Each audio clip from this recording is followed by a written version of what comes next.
Imana mushitire neza ariko nta kuri Imana itakura umuntu. Haleluya. Nta kuri Imana itakura, nta kintu kinanira Imana mu gihe cy'ubushake bwayo. Haleluya. Nta kintu kinanira Imana mu bushake bwayo, mu gukora kwayo, nta cyananira Imana. Gukorera Imana nekuze guterana bikunze, nekuririmba bikunze, nekucuranga bikunze. Imana nta kintu kinanira. Nubwo byamaze igihe kinini, Imana ifite iherezo ryayo. Baravuze ngo Lazaro yaranutse, haterega hati Lazaro y'uguyu mureba yaranutse, twaramushyinguye yaraboze.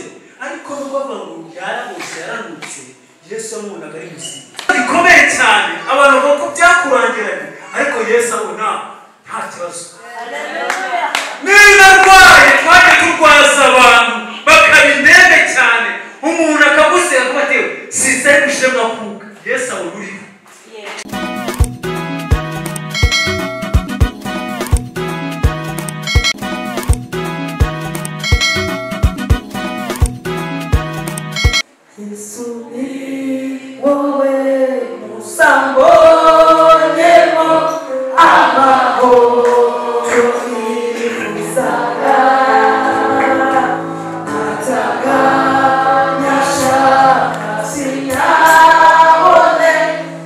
So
gukora umurimo w'Imana n'uwakiwukora.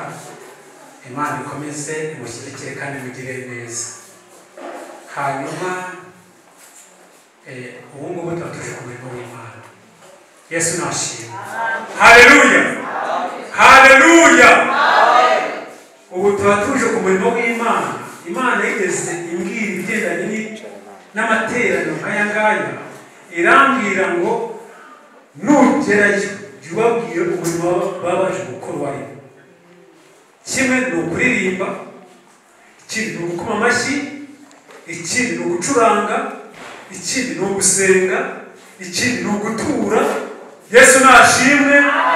Haleluya. Noneho umurimo w'Imana wo ntabwo uremereye. Kwikiriza nabyo si umurimo se? Haleluya. Gukoma amashyi se si umurimo? Niyo mirimo ibera ahangaha kugira ngo dukore umurimo w'Imana neza kandi twuzuzanye. Haleluya. No kwikiriza ni umurimo, no gukoma amashyi ni umurimo. Kandi hari ikintu Satani ngira ngo mbabwire ntazabariganye, uzajya uza imbere y'Imana dushaka umubyizi. Yesu nashimwe. Haleluya. Dushaka umubyizi no kugaragaza ko Imana ari dukoze. Akasuko muriho murabyumva. Tugaragaza umubyizi Imana yo mu ijuru ibona ko hari icyo ukoze nawe. No kwikiriza bikunanire, no gukoma amashyi bikunanire. Yesu nashimwe. Haleluya. Nta yindi mirimo yindi Imana iri gushakaho mu iteraniro niyo ngiyo, no kubyina tukabyinira Imana. Haleluya. Nicyo ngicyo Imana iri gushakaho. Hanyuma rero Imana yo mu ijuru ikakuvivira ati wakoze mugaragu wanjye. Sibyo mukozi w'Imana? Wakoze gucuranga, wacuranze nanjye ndabyumva. Nawe wacurangiraga nabo nababonye, nawe ikabivira ko wakoze neza. Yesu nashimwe cyane. Haleluya. Hanyuma rero twari tumaze kuririmba indirimbo, ariko reka tuyiririmbe twicaye ntacyo twazi. Sibyo se? Ijana 25 hanyuma tujye mu ijambo ry'Imana. Ubwo Umwami Yesu akunda ndamahoro. Ubwo Umwami Yesu akunda ndamahoro. Kubw'imbabazi ze nyinshi ndamahoro. Duhagijwe n'amaraso, tumezwa n'ubuntu bwinshi, kandi amfashe n'urukundo ndamahoro. Duhagijwe n'amaraso, tumezwa n'ubuntu bwinshi, kandi amfashe n'urukundo ndamahoro.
tumuhe icyubahiro cyinshi zamura amaboko yose duhe Imana icyubahiro amen uyu muririmbyi yaririmbye naho ndiho naho napfa uziko mwumva n'Uwiteka ndamahoro Yesu nashimwe reka dusome ijambo ry'Imana dusanga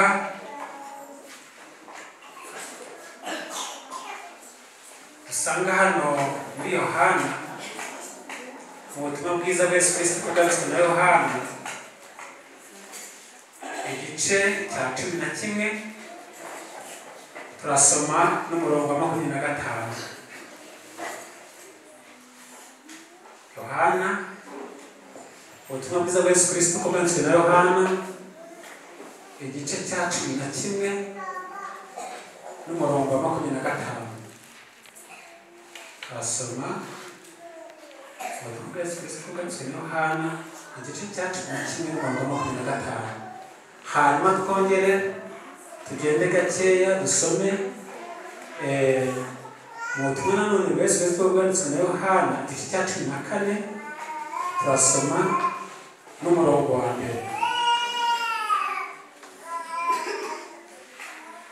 wa mbere hanyuma dusome na 27 n'iryo jambo ry'Imana ifuzaga kugira ngo tuganire hanyuma reka dusome twahageze Yesu aramubwira ati nijye kuzuka n'ubugingo unyizera naho yaba yarapfuye azabaho turasoma hahandi 14 n'umurongo wa mbere ngo nimuhagarike imitima yanyu mwizere Imana nanjye munyizere kuri 27 haravuga ngo mbasigiye amahoro yanjye ndayabahaye icyakora simbaha nk'uko ab'isi batanga imitima yanyu ntihagarare kandi ntitinye Imana yo mu ijuru idufashe cyane kandi Imana yo mu ijuru itugire neza Yesu nashimwe ntego y'iri jambo riri hano n'ubundi kuri ijambo tuvuze ku gice cya 14 n'umurongo wa mbere ubutumwa bwiza bwa Yesu Kristo bwanditswe na Yohana haravuga ngo nimuhagarike imitima yanyu mwizere Imana nanjye munyizere mwakire ijambo ry'Imana Yesu nashimwe dusomye ijambo ry'Imana dusanga hano muri iki gice cya 11 n'umurongo wa 25 Yesu warabasubiza ati nijye kuzuka n'ubugingo unyiza naho yarapfuye azabaho haleluya amen ajya babwira yuko umukiranutsi adapfa umukiranutsi arasinzira ariko ntabwo apfa amen haleluya amen iyi nkuru murayizi ni inkuru yewe inasomeka neza inagaragara neza kandi irimo ibitangaza by'Imana irimo gukora kwa Kristo umwami wacu ahangaha ni Yesu wazuraga Lazaro iyo dusomye kino gice neza cya 11 ugakimanuka ukagenda ugenda wumva inkuru nyinshi harimo Lazaro muri izo nkuru harimo Lazaro harimo Yesu harimo na Marita harimo na Mariya harimo n'abayuda harimo n'abigishwa Yesu nashimwe haleluya aha rero igihe Lazaro yari yapfuye sinashatse kugira ngo dusome iyi nkuru yose noneho Lazaro uyu yari inshuti ya Yesu cyane ku buryo yabaga i Yerusalemu Yesu yagera i Betaniya akajya kwa Lazaro akahanywa amazi agakomeza ndetse n'abashiki be rwose baba batetse bakamwakira sibyo se uko niko biri ari inshuti rero na Lazaro cyane barabana nk'agati gakubiranije Yesu akunda Lazaro nawe akunda Yesu ndetse n'abashikire n'imiryango ye bari babizi yuko Yesu akunda Lazaro. Haleluya. Amen. Igihe kigeze rero ngo Lazaro ararwara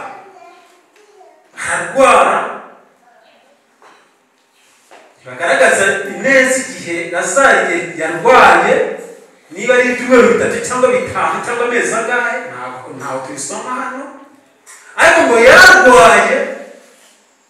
Yesu amaze kuva i Betaniya, Lazaro ararwara araremba agera kure cyane, agera no muri koma, bigaragaza yuko binashoboka ko bashiki bajyaje no kumuvuza, ariko ntabwo bigaragara, ariko baragera siko se kutegeye n'abaganga bari bariho.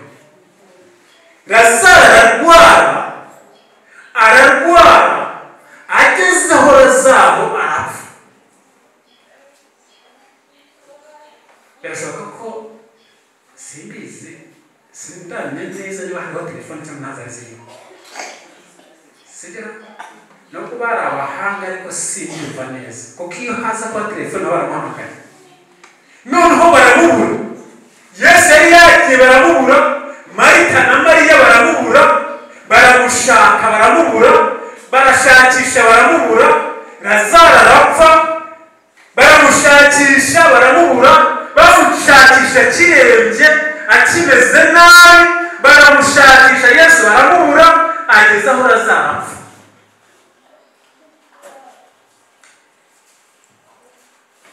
Wasiriyeho kabiri wagarutse, basanga Lazaro amaze iminsi no mu gituro.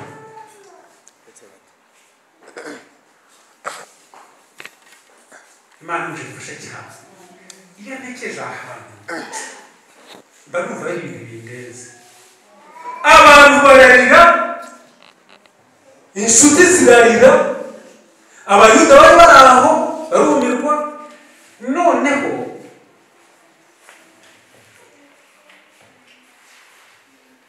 Yesu ahageze, Marita aramubwira ngo ya nshuti yawe Lazaro yapfuye,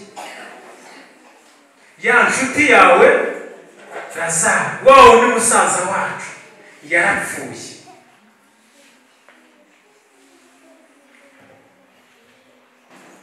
Yesu abitekerezaho,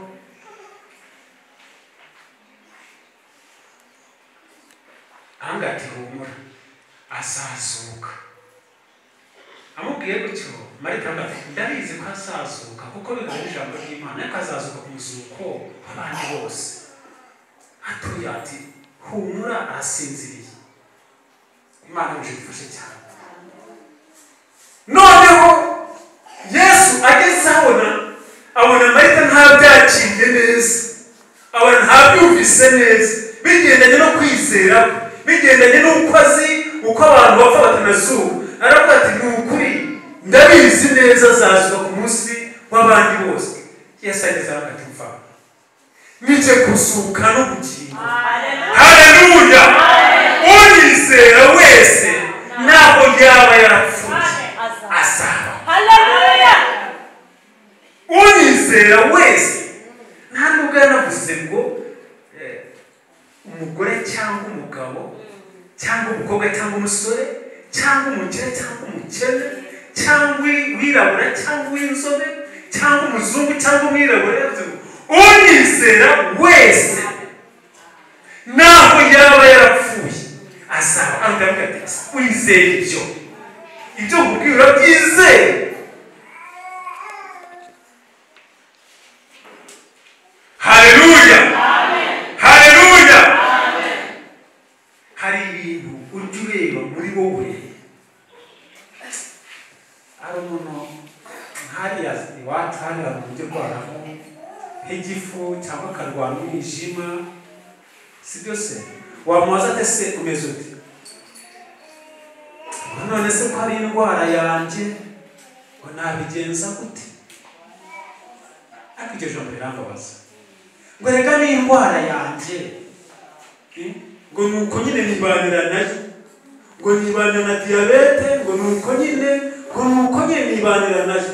ntabwo ari waciriye, nta n'ubwo anayiguze n'amafaranga, nta naho wanayikuye. Iyo ni imyuka y'abadayimoni, ni indwara ivurwa Yesu yakoraho ugakira ukaba muzima. Haleluya! Iyo umuntu ari muri Kristo aba afite ubuzima bundi. Haleluya! Iyo umuntu ari muri Kristo aba afite ubundi buzima bundi. Hakabaho n'igihe umuntu bamureba ati buriya abayuda bo bari abanyabwenge cyane, yakoraga ibitangaza, abo yakijije ifu, abo yakijije imyijima, abo yakijije kubahumura, abo yazuye akarakana ka Yayiro, ariko ntabwo bigeze bizera ko ari byo. Abadogiteri b'icyo gihe n'abayuda b'icyo gihe uko bari bameze byari ibintu bitangaje. Noneho Yesu asibirayo, abavuga baravuga batereka tuzarebe ibyaraza, nubwo bamutegereje, nubwo bamushakisha, nubwo ari kure, naza twicara ahangaha akamariya na Marita turaje turebe ibyo Yesu azakora. Ubundi uko babyumvishaga yamaraga gukiza umuntu cyangwa se kumuzura, tereka yarari muri koma. Ubundi ntabwo babyumvaga, bari bati n'ubundi atujijishije, yari atarashyiraho umwuka, aratujijishije, yari atarashyiraho umwuka. None rero buriya nawe avuze ngo akoze ibitangaza, ayo makuru Yesu nawe yari ayazi. Ni nayo mpamvu yasibiye kabiri. None abadogiteri baravuga ati cyakora ni ukuri nanjye ndabyemera ko yagize gute yapfuye. Yarabanje bose barabyemera. Haleluya! Barabyemera, barabisinyira. Abahanga, abanyabwenge, abakomeye n'aboroheje, abizi iby'ubuganga, abazi iby'umubiri w'umuntu uko umeze, barabyemeza bati icyakora ko yapfuye nanjye turabyemera.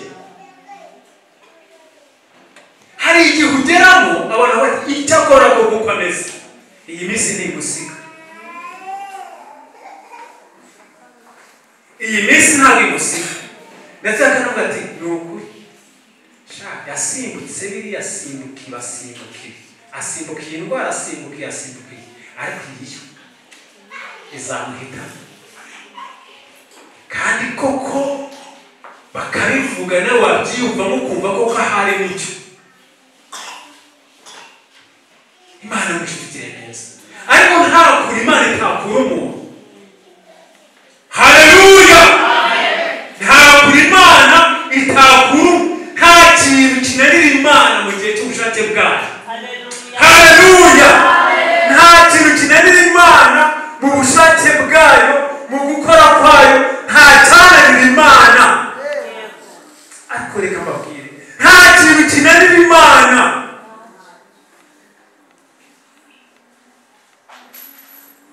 Nta kintu kinanira, ntacyo. Nta ndwara inanira Imana, ntacyo. Ntayo ndabona. Bigeze aho ngaho baraza bamugeraho, bageraho Lazaro yashyinguwe, bageraho ari. Yesu arabaza ati se mwamushyinguye he? Abanyabwenge bati noneho tuze turebe uko Yesu none hari ubigenze. Hari aho dusoma ku murongo 36 hava ngo Yesu agira gute ngo ararira. Imana imufasha cyane, ariko nta kintu kiramurizaga. Ni imirimo n'ibitangaza yakoye imbere y'ubwoko bw'Imana, ni imirimo n'ibitangaza Imana yakoye imbere yabo, ariko ntibizera, no kugeza kuri umunsi wabo batarizera. Ikintu kibabaza Imana, ikintu kibabaza Kristo, ni ukuntu yagiye gutabara, akurengera, akurwanirira, akuba hafi. Nawe urabizi ibyo ajya gukorera, ariko kugeza n'isaha ukabona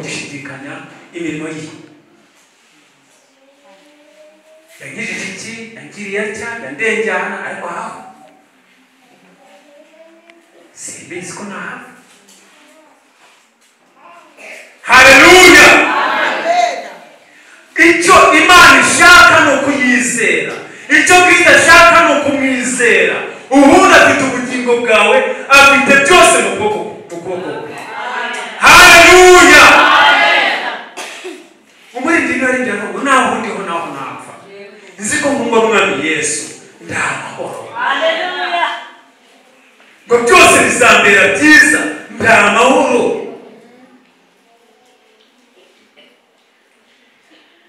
Haleluya. Amen. Igihe kimwe reka mbivuge uko bije. Igihe kimwe nari mu bibazo na madamu byo gukene ni ukuri butugeraho inzu nabagamo ntari yuzuye hari ibitaka hasi hose. Amagana madamu nari kose madamu adatikana ko dusenga aho nitari bya jambo ari harakora n'ahandi bya jambo Yesu yabwiye Yohana. Ubu ngubu ko twasenze n'ukuri pe twarasenze Mana yo mwijuru tutabare, Mana yo mwijuru twegere. Ndetse ubwira madamu babizi ibi bintu mvuga birambiwe narasenze nubwo ahandi ibimuga biho bikira, nubwo ahandi bipfa amatwi biho byumva, nubwo impumyi ziba zihumuka, ariko naze n'ahangaha. Bene data, kwizera iyo umuntu yizeye bimuremera kwizera. Ndamubwira reka mubwire urasenga twakijijwe n'abana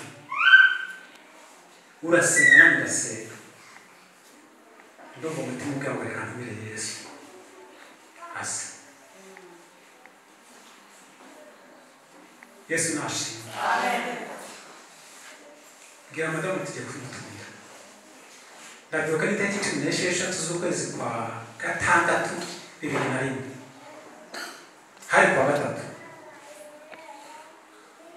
Nabwo niteguye tugiye gutumira Yesu. Nabonaga ari ibintu bidafite ishusho. Burya ari ibintu ubona bitaba bifite ishusho pe, ukabona rwose bwije abandi babona ari ku manywa. Ni kandi rero ubwo nahagaze mu kwizera nk'umutware rero. Ni kandi mu byo kumutumira rero azaza kuwa gatatu saa 9. Haleluya. Haleluya. Saa 9 zuzuye hasabaje. Ni kandi muri saba hategure unateke sokwa cy'umushyitsi mukuru unateke sinzi impamvu bivuze ubundi ni tena madamu tubisanga unategure abantu muhagire base neza saa 9 ntihagire umwana n'umuzagenda bajya gukina hirya no hino twese turamutegereje. Ndagira ngo ase mwerekere uko numva merewe ariko kuri matabura cyumva ndacyumva tubyuzuzanijeho ati ndabyemera.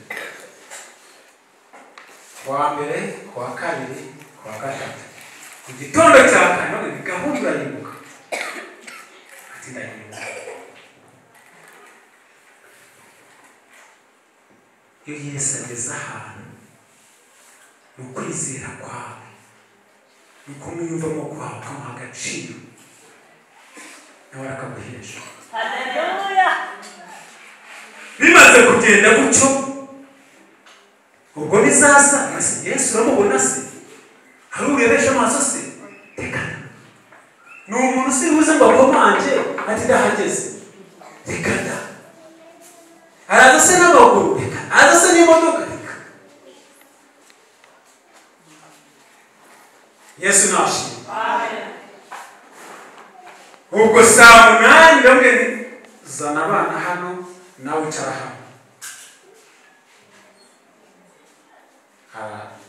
Saa 9 narebaga kuri telefone, saa 9 zigeze nkingura urugi. Nkinguye urugi mbona akana gatoya k'umuturanyi wacu nakingwe nako kinjira wagira ngo karahari.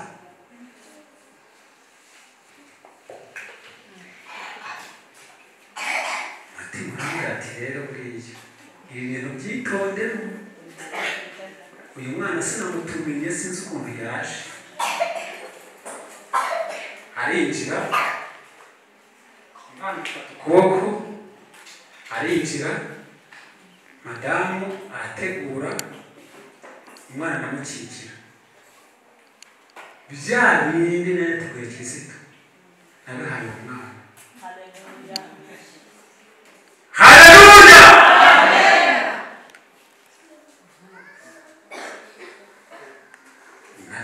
Na bya bindi by'ibinyobwa ndamuha. Timuranga tudurumiyo ntumwirengagize. Nuko turicaye turi mu ntebe, ndavuga kwizera kwanjye nawe ufite kwizera kwawe. Turicayemo kuganira n'umuntu mukuru wubashye, turaganira.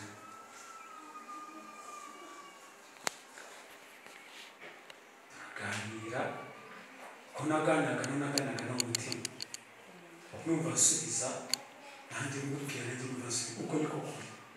Numva umutima urambwira gutya nanjye musubiza gutya. Tuvuye ku meza, wa mwana ni umwana nyine ahita asohoka. Sibyo? Nangije rero fata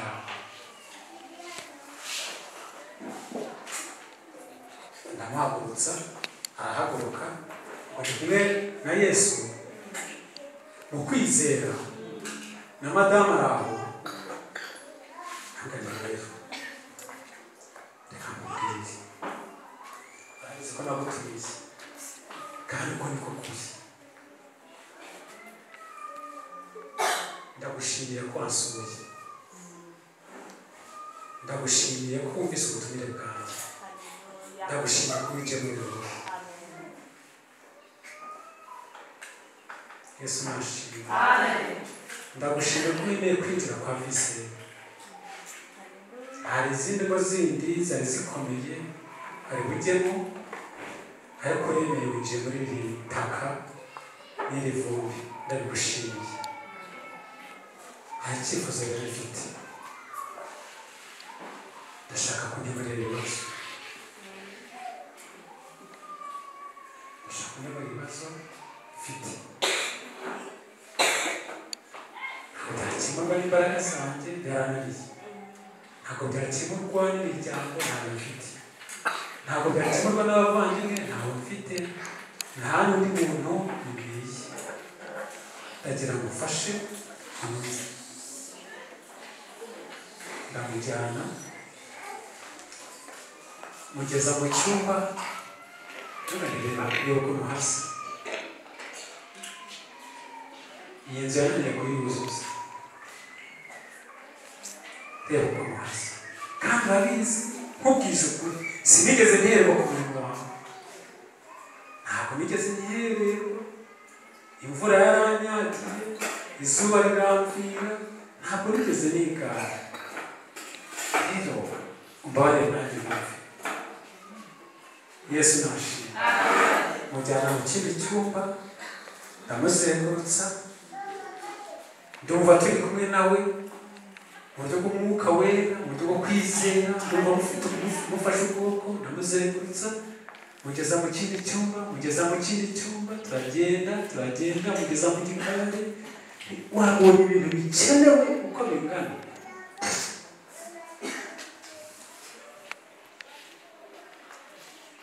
bene data nigeze kumbwira ati rero tutaza kugushyira ku ndagari ko sinashaka kumva ibingibi bati uzi ko abantu bananiye si byose biterwa no kugira igisenge noneho ndamujyana mwereka mu cyumba cyane urabona ibintu bikenewe ukuntu bingana nkumva umutima wundamiye mujyana mu kindi urareba ibintu bikenewe ukuntu bingana nkumva arasubiza mu ndabiriye mujyana hanze ndamuzengurutsa hose ndi urabireba wabyitegereza ndabireba nguko rero ngiye kumva mu ijwi irambwiye ngiye kubisubiza. Haleluya. Haleluya. Amen. Turagenda dukata no mu gikari turagenda mugeza ku irembo nanga ko hameze kandi nibuka yuko naje ikayonza nanze ufite n'iyi ngiyi wagize gute wayimpaye iyi nzu rero uko wayimpaye yuzuze kandi bikenewe biboneke. Imana imugisha. Amen.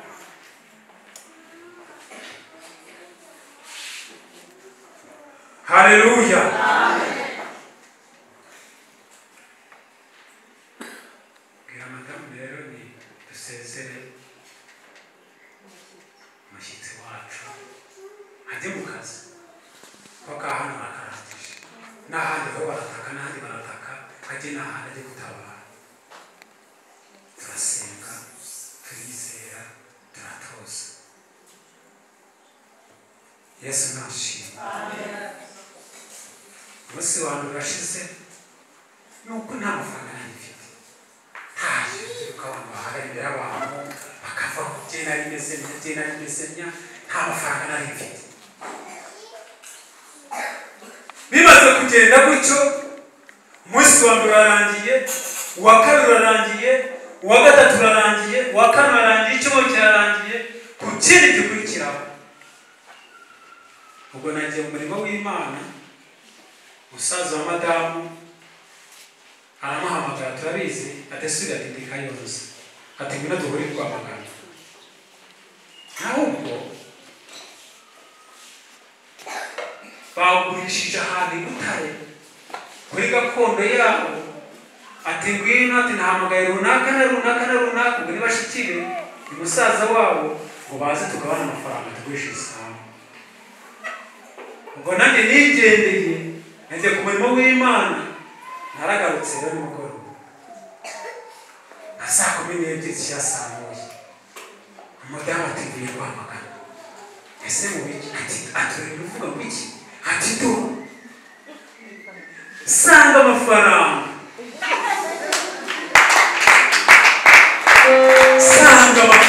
sanga yashashe ku gitanda sanga mu isoko yaguriye abana imyenda inkweto atanayo sanga yashashe ku gitanda neza amafaranga ni rwose za bitanu za 2 z'igihumbi. Ese yakuye he ati tuze ku murimo w'Imana. Umusaza wanjye ndahamagara ati tugabana amafaranga ati jya bari bagurishije n'uri kuko ntabwo bari bacyatuye. Kuri se sakora ubundi s'amatari yarabonetse turapavuma cya gitaka kirakivuyemo duteye umucanga turakora inzu amafaranga andi turajya. Haleluya. Haleluya. Ngira madamu urebye imirimo n'ibitangaza Imana ikora. Haleluya. Yesu abwira Marita aramubwira ngo umva nijye kuzuka n'ubugingo unyizera naho yaba yarapfuye azabaho. Nta kintu kinanira Imana. Reka dukorere Imana. Reka uze guterana bikunze, reka uririmba bikunze, reka ucuranga bikunze. Imana nta kintu kinanira. Nubwo byamaze igihe kinini Imana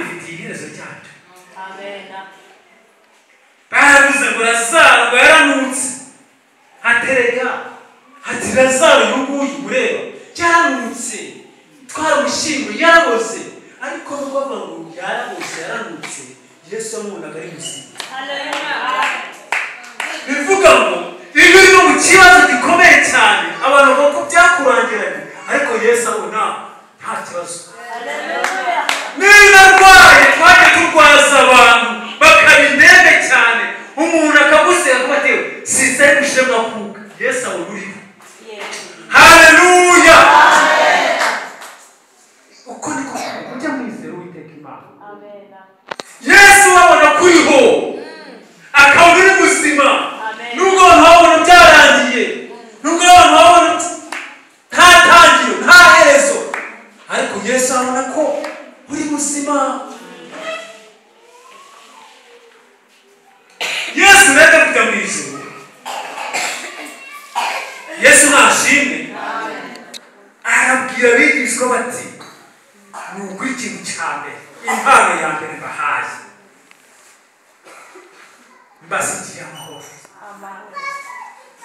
Ati kandi amahoro yanjye ati ndayabahaye ati kandi mbahaye ati sinabisi batanga ngiyo kado Yesu yabasigiye. Haleluya. Nubwo byaba bikomeye cyane Yesu yagusigiye amahoro. Nubwo byaba ari ibintu ubona bitagifite itangiriro bikabura ishusho yabyo Yesu arabishoboye. Nuko arabishoboye. Haleluya.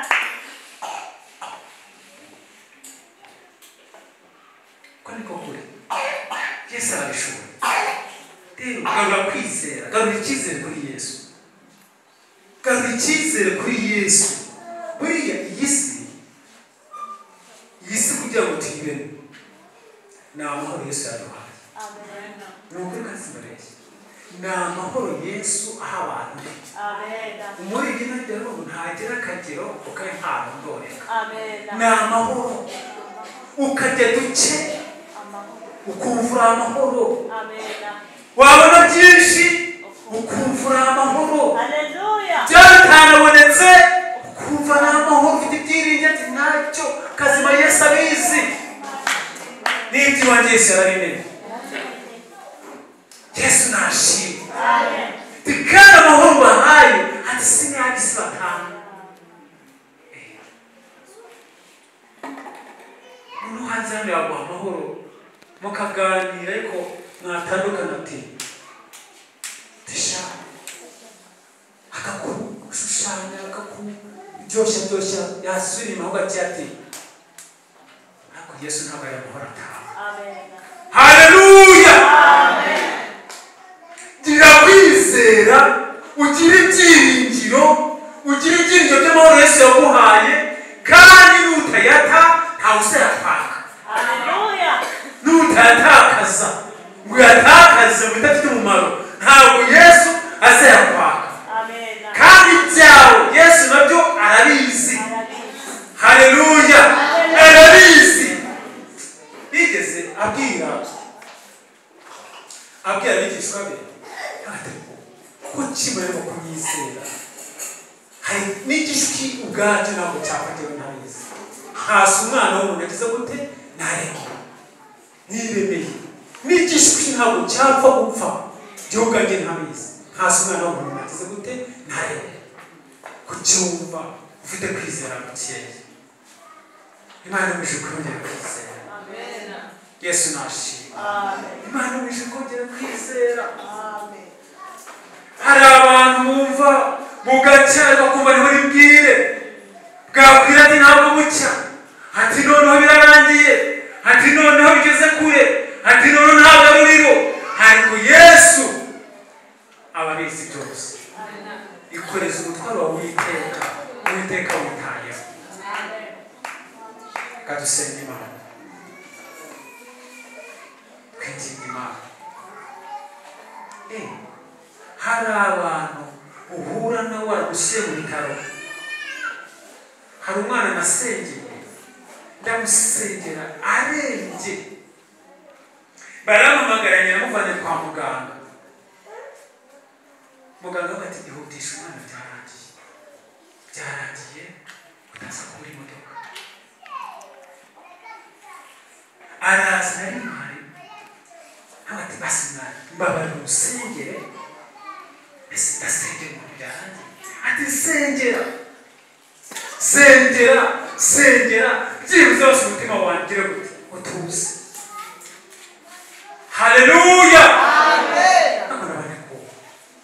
Ko Yesu yasenze, Yesu agakora ibitangaza, Yesu akazura Lazaro amaze iminsi mu gituro nkazi uyu birukanye umubona umwana muvana mu mugongo amurambika hasi ndamusengera umwana njya kwamana ati cyarasanze. Haleluya.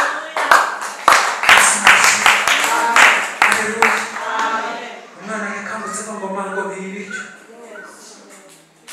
Umwana yaje segonderi wiga kaminuza. Iyo murebye bitanekereza uyu ni wa mwana cyane. Yesu ashoboye byose kandi burya mu gihe cyose uzumva hari ibyo ushoboye azakore kubikora. Ibyo udashoboye ibyo azaza gukora. Yesu nashimwe. Ibyo udashoboye ibyakunaniye yarabagabo twebwe umwana wakubwira ati ibi n'ibi, umugore akavuga ati ibi n'ibi, umuryango nawe ukaza werekeza ati wa mugabo turashaka ibi n'ibi. Muvuga urugamba rworoshye natwe ibi tuyobeye tubwira data ibyo ashobora gukemura ndabikemuye ibindi nabyira gute ingingo Imana kadusenga Imana. Rero Imana mu ijuru ibaha umugisha. Agiye gusenga Imana ikumira kwizera